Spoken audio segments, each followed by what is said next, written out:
حضرت عمر رضی اللہ تعالیٰ عنہ کے زمانے کی بات ہے، ایک نوجوان تھا جو اپنے گھر سے مسجد کو جاتا تھا، راستے میں ایک بدکار عورت کا مکان تھا، وہ اپنے گھر کا دروازہ کھول کر کھڑی ہو جاتی اور اس نوجوان کو گناہ کی دعوت دیتی۔ وہ نوجوان اپنی نگاہوں کو جھکا لیتا اور مسجد کو چلا جاتا۔ کافی عرصہ ایسے ہوتا رہا، پھر ایک دن ایسے ہوا کہ وہ نوجوان اپنے گھر سے مسجد کو جا رہا تھا، راستے میں وہ بدکار عورت اپنے گھر کا دروازہ کھول کر اس کو گناہ کی دعوت دے رہی تھی کہ شیطان نے اس نوجوان کے دل میں وسوسہ ڈال دیا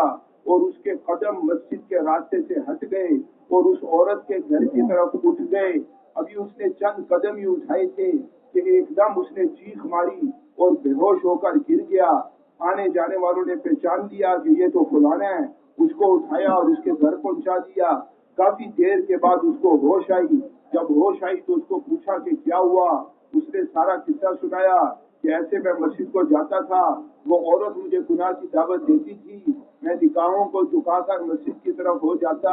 لیکن آج شیطان نے میرے دل میں وسوسہ ڈالا اور میرے قدم اس عورت کے گھر کی طرف اٹھ گئے۔ ابھی میں نے چند قدم ہی اٹھائے تھے کہ ایک دم مجھے خیال آیا کہ یہ تو گناہ ہے اور اگر میں نے یہ گناہ کر لیا تو مجھے تو جہنم میں جلنا پڑے گا۔ تو جہنم اپنی ساری ہولناکیوں کے ساتھ میرے سامنے آ گئی اور جیسے جہنم کا استحضار ہوا تو میں بے ہوش ہو کر گر گیا۔ اب جو اس نے یہ سارا قصہ سنایا تو دوبارہ اس کو جہنم کا ایسا خیال آیا کہ جہنم کے خوف کی وجہ سے اس کا کلیجہ ہی پھٹ گیا اور اس کی روح پرواز ہو گئی۔ اب لوگوں نے اس کو غسل دیا، اس کو کفنایا، اس کا جنازہ پڑھا اور اس کو دفنا دیا۔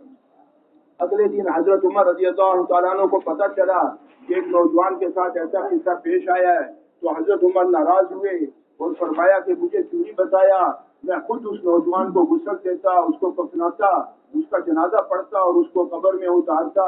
پھر اگلے دن حضرت عمر رضی اللہ تعالیٰ عنہ اس کے گھر آئے اور وہاں آ کر تعزیت کی اور پھر اس کے بعد اس نوجوان کی قبر پر گئے اور وہاں جا کر یہ آیت پڑھی، وَلِمَنْ خَافَ مَقَامَ رَبِّهِ جَنَّتَانِ، کہ جو اپنے رب کے سامنے کھڑا ہونے سے ڈرا اس کے لیے 2 جنتوں کا وعدہ کیا جاتا ہے۔ تو قبر کے اندر سے آواز آئی، قَدْ وَجَدْتُهُمَا، کہ وہ دونوں جنتیں مجھے مل گئی۔